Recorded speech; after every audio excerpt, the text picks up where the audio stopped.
welcome to Quarantine Art Chats. Today we're chatting with Tyson Foster, the owner of Fox Lab Fine Arts here in Perth. Tyson specialises in fine art reproduction and printing, including exhibition printing.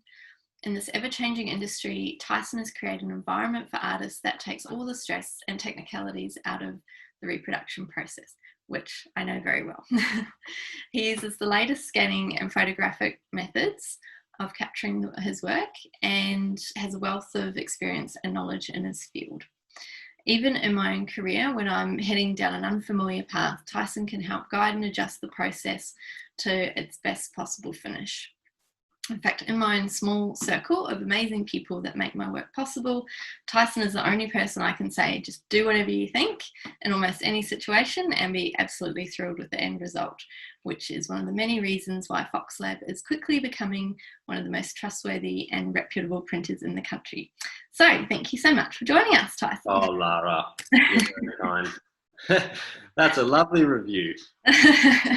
Well, it's been great for me because I went to so many printers before finding you, and I was tearing my hair out thinking, I just can't do this. This is too hard. And then I meet you and you're just like, yeah, you can do this and you can do that and this is what it's like, and you just made it so easy. It's amazing. My work is a totally different thing. If it's too hard, it's not worth doing. Absolutely. It doesn't need to be hard. I tell that to everyone. It's. I do the hard bit. You guys just create. Yeah. It's all I get to do the other end. Tear my hair out at night trying to figure things out. Yeah. All right. So, firstly, how are you and your family during this whole year? Basically, how have you all been going? Because you've had a newborn this year, haven't you? Yeah, we have. She arrived at the start of the year, a little bit late, which was nice. She was supposed to be born on Boxing Day, so she was welcomely overdue. And yeah, it's been a bit of an adjustment again, having a second. You sort of revert back to survival instincts somewhat, and then so that was January, and then when was COVID? Was what? It was March, I think. March, yeah. So we had January quite busy. February sort of calmed down somewhat. Towards the end of February, though, my wife got quite sick and was in hospital for a week and a half.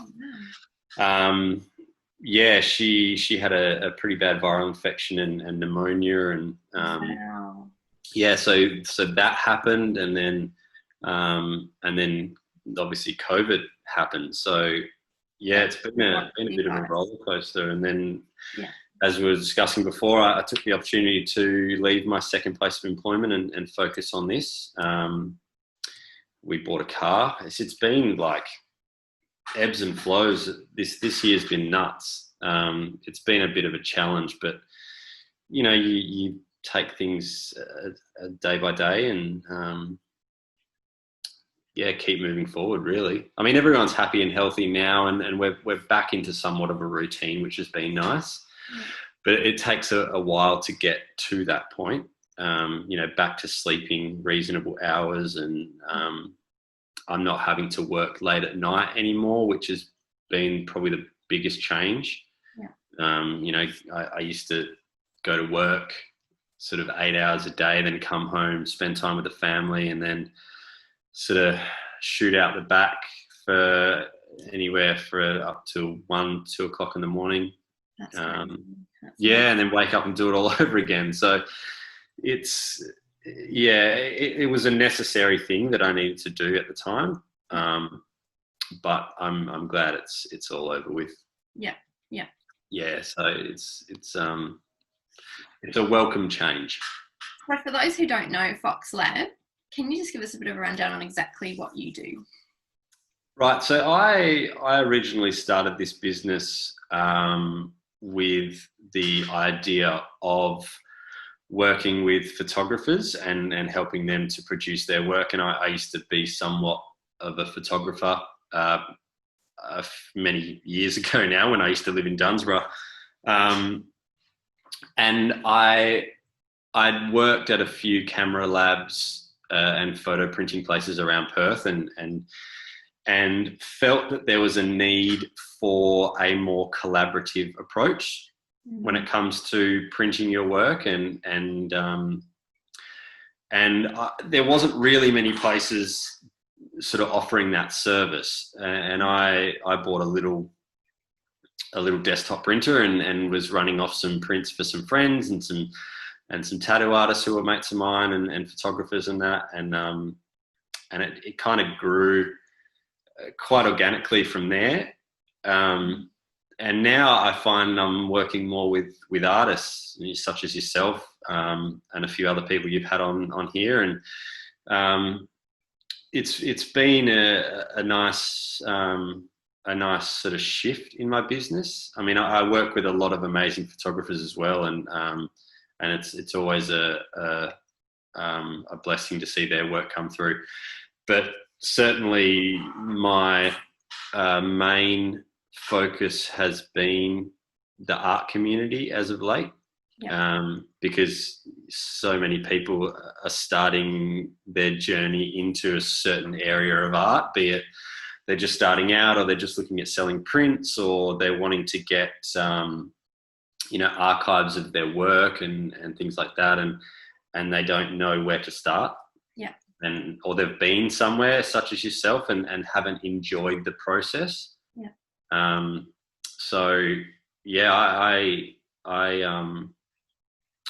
I bought this about by that need for change, really. Yeah. It was so needed. And I think my experience with prints in the past is because, of course, all artists are also art collectors. To be able to afford an original is not something we can do every day. It's sort of a every now and again thing to be able to buy original artworks. So to be able to get hold of prints, I think, especially for artists, is quite an important part of the retail industry. And then to find good prints is hard, really hard. It is hard. Yeah. I mean, I've had experiences myself where I've purchased prints off someone over in another country, and they've arrived, and it's been so disheartening because it just, for whatever reason, and I can't stipulate as to why, but the quality is extremely subpar, and it doesn't look like there's any thought or care gone into the process. I mean, you can tell a good print from a bad one simply by holding it. There's a certain weight to it. There's a certain look about it.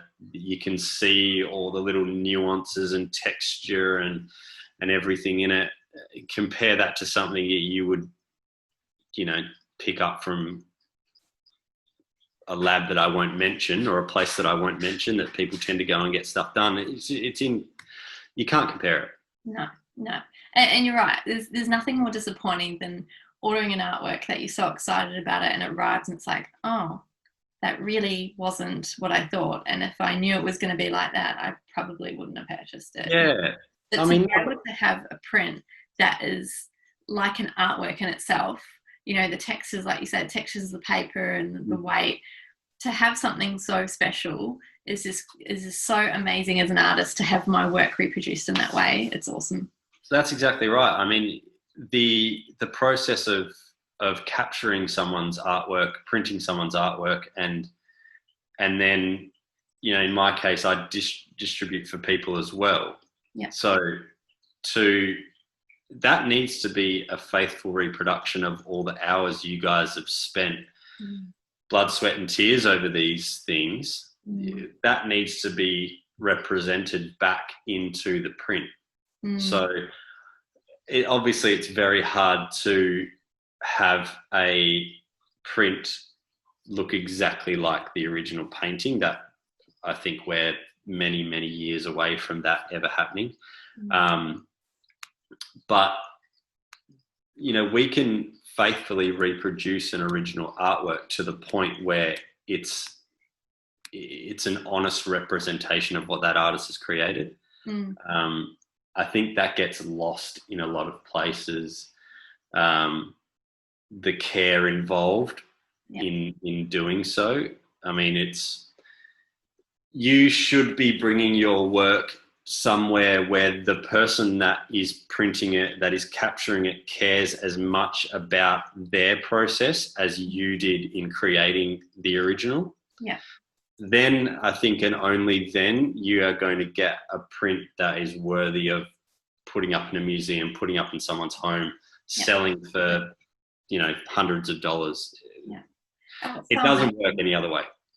I love how your work captures, because of course I work with oils. I love how it captures the actual like texture of the paint as well. You can see the little shadow that the little paint buildup has left. Like it's fantastic. It really captures how that artwork feels rather than just necessarily just an image reproduction. It captures the feeling of the artwork too, which is hard to do. Yeah. Yeah, it is hard to do, and we've certainly spent a lot of time and effort in getting that process right. It's you need. I mean, all those little blobs and what some people would consider imperfections, they make that original, and in turn should be represented properly in print. Without those little things, it just becomes a flat, lifeless piece of paper. I don't know if you've ever seen Monet's work in. I was, yeah, once. Yeah. Once. I used to have a little paper book of his artwork, and I've always loved his artwork. Someone gave it to me when I was about 5 years old, and I've always loved his artwork. And then I saw it in real life, and going from seeing it on a piece of glossy paper to seeing it in real life was something completely different. It was like I'd seen his work for the first time, because when I walked in the room and I saw his artwork there, because of the shadows on and the textures in his artwork, it felt like it was moving, which they didn't capture in a tiny little book, Yeah. And that's what I love about the way you do your work, is that you capture that movement and that feeling in that work. It's so good.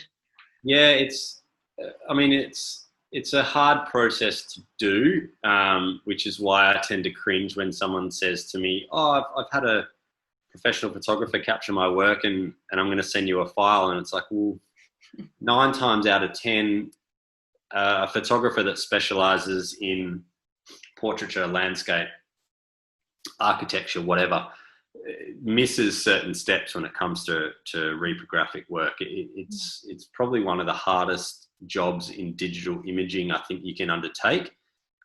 Purely, I mean, everything is so exact. Everything is to the millimeter, where we're measuring, checking.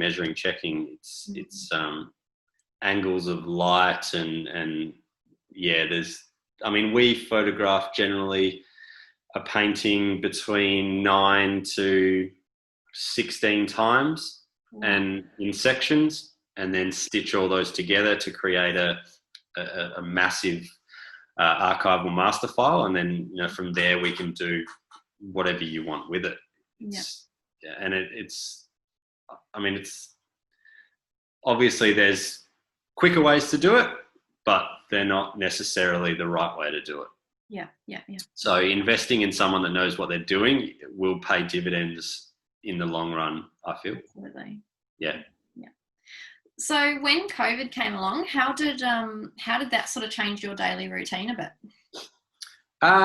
Well, for one, I wasn't working 2 jobs anymore, which was nice.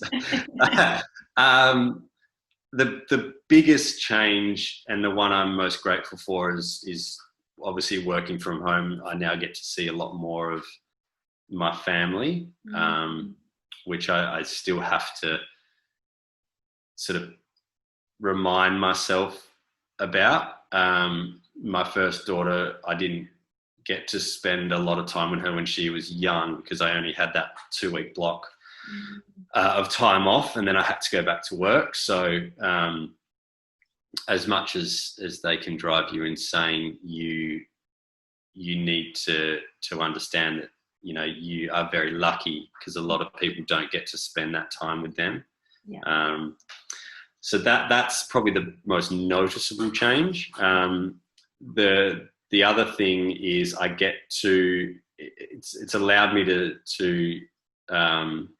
see more clients more often, which in my business, the way I obviously like to work is face to face with people. I think it's the best way to get a good product from them and with them.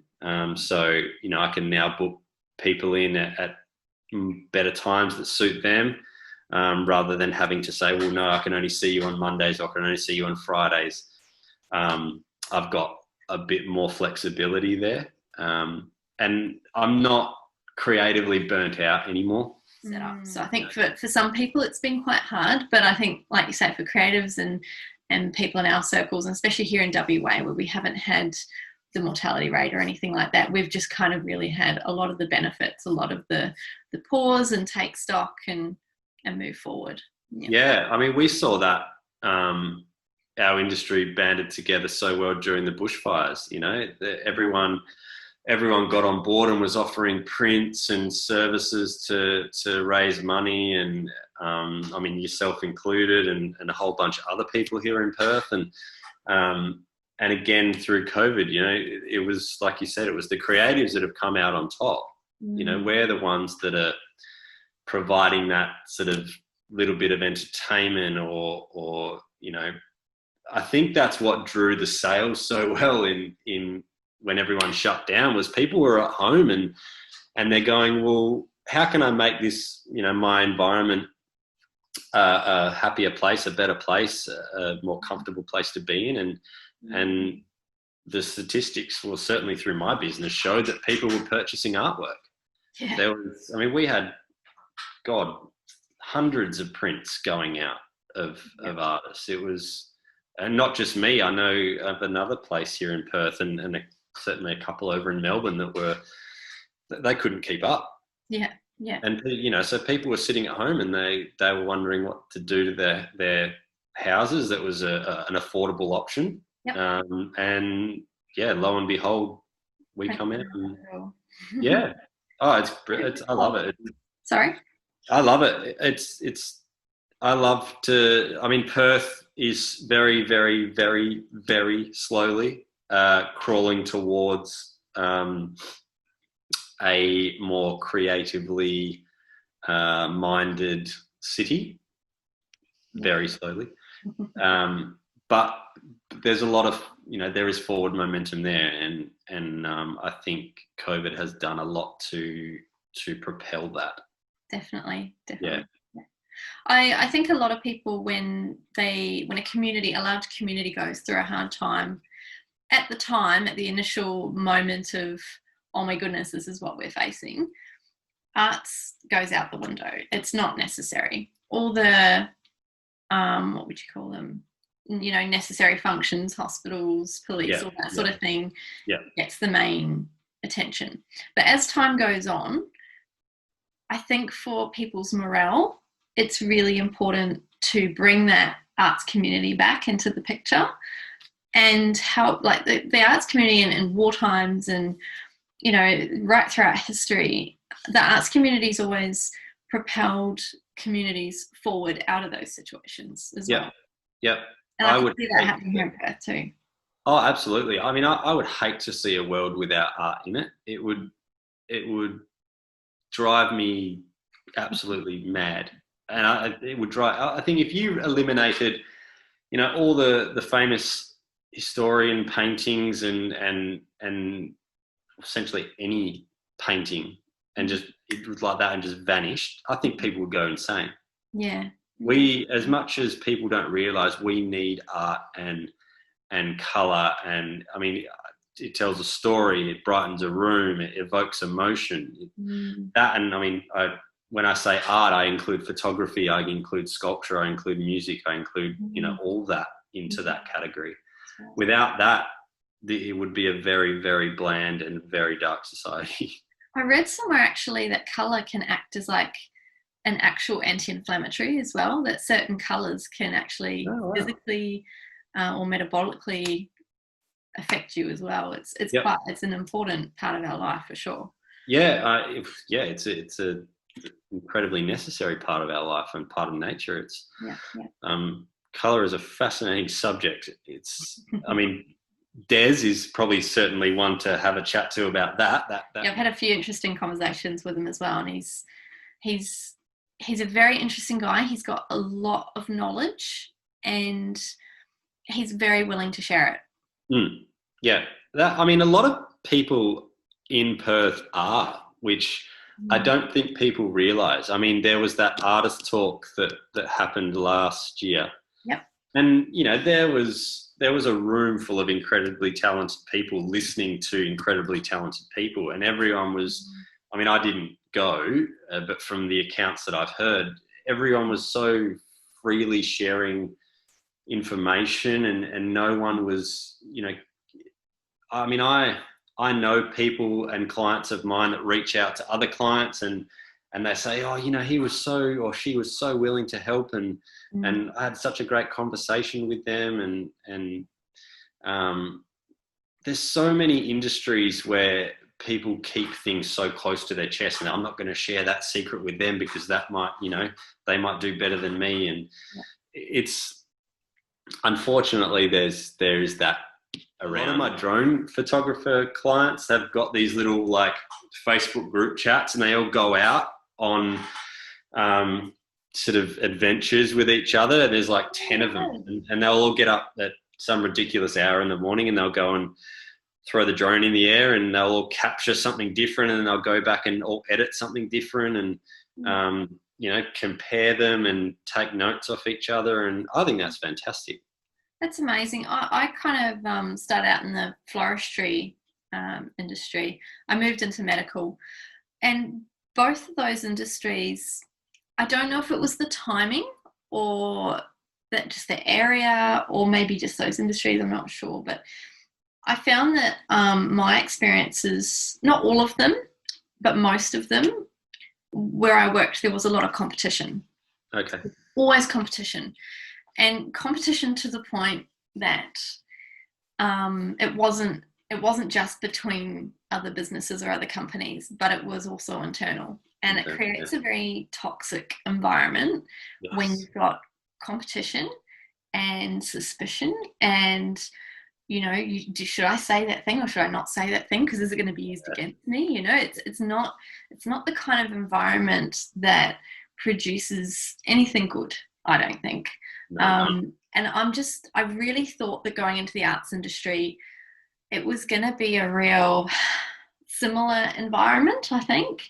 And I've just found the complete opposite. And like I said, I don't know if it's the timing or if it's the place or the industry, but my experience in the last 3 years has just been anything I ask, people are more than happy to help, and assist. And I just feel like my heart is so full working in the arts industry that I just feel the need to pay it forward. I want to collaborate. I want to work together. I want to work in a community, not as competition. Yeah, business. But I know of a lot of artists and photographers that have approached guys that have been in the industry for a while, thinking, oh, they're not going to talk to me, I'm up and coming and they're going to see me as a threat or whatever. But they've reached out to them and they've come back and said, yeah, look, come on board and come help me with this mural, or come assist me on a shoot, or, they don't see them as competition. They're the next generation. They're keeping the wheels of our industry rolling. Yeah.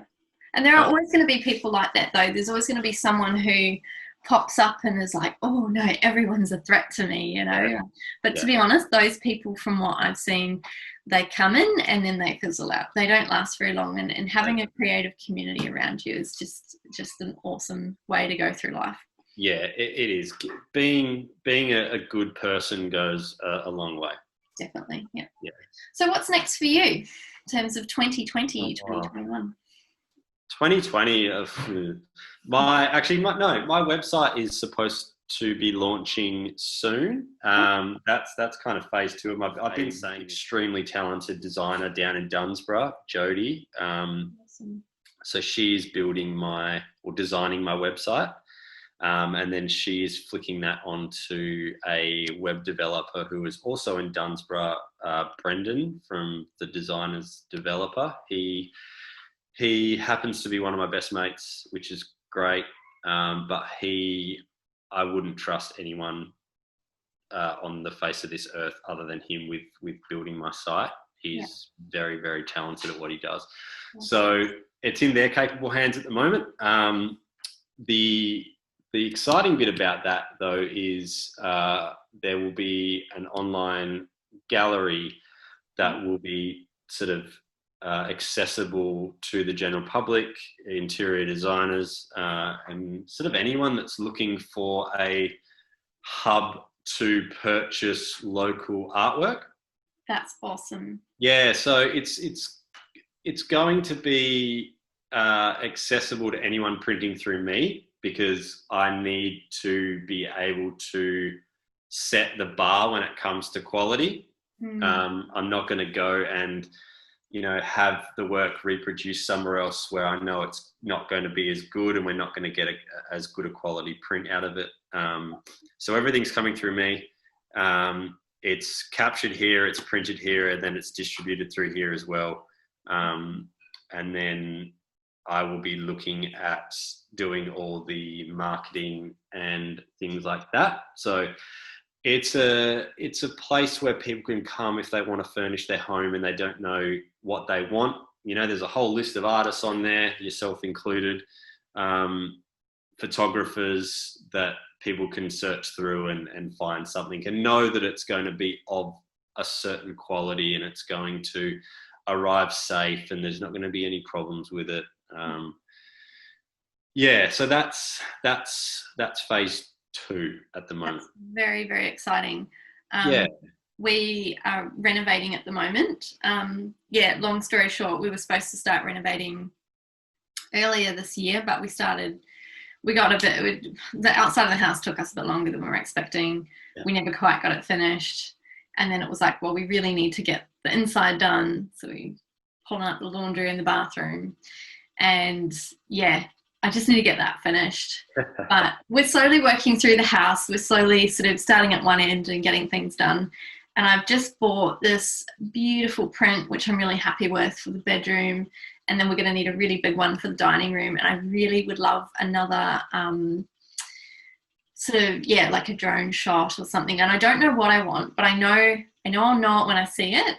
Yeah. But I also don't want to get it online off someone I don't know, because I don't know what their print quality is going to be like. So that's perfect for me, because then I can go on there and I can see what photographs are available, and I know exactly what I'm getting when I purchase too. That's the thing, and the product that they're getting is going to be of high quality, as well as like you said, I've got friends that they want, like yourself, they want something for their home, and they know they want a shot of the beach, but they don't know it, like you said, until they see it.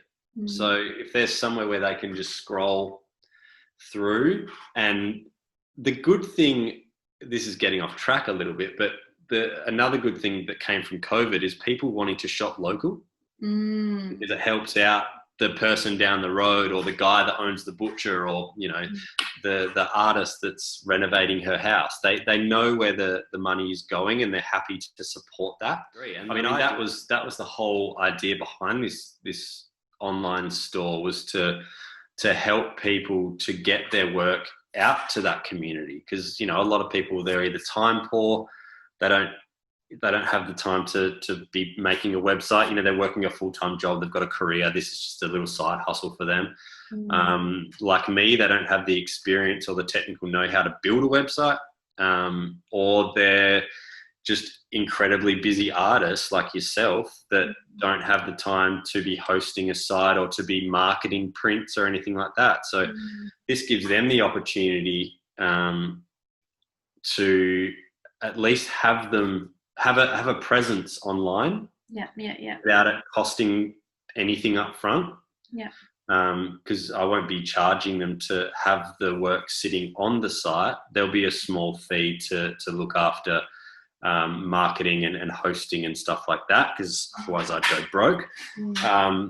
But there's no stock being held until an order comes through. So there's no sense for me to take 30 to 50% commission like a gallery would when, you know, nothing happens yet until we get that sale through. So if someone wants an avenue to have their work sitting there, and by all means they can market it as well, but it gives them a seat in the online world, so to speak. Yeah, I'm shocking. I get to my website probably once every 3 months, 4 months tops, and Instagram as much as I can, which is a few times a week. But that's as good as I can do. A necessary evil, isn't it? It is a necessary. In this day and age, it's a vital tool for us as creative and visual people.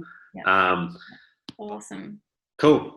All right, thanks so much, Tyson. Thanks, Lara. No worries. Speak to you soon. And I'm glad to hear you and your family are doing well. And yeah, you too. Good luck with demolishing and rebuilding. Yeah. All right.